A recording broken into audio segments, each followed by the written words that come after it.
2019-yilda ishlab chiqarilgan. Oylik to'lovi 2.400.000 so'mdan.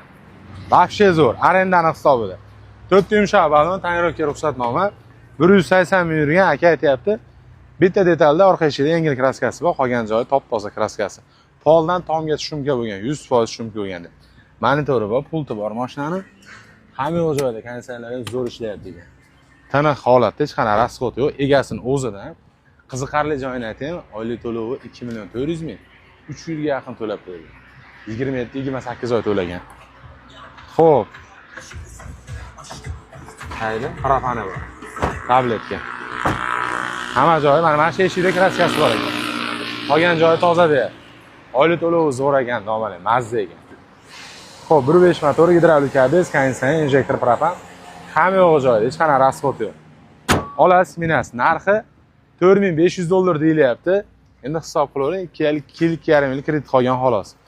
Narxi 4.500, yana bir qator kelishasizlar, shaharda mashinasi deb qonda o'zida. Like bosib, video tarqatib, oylik to'lov arzon mashina video tashlab qo'yamiz.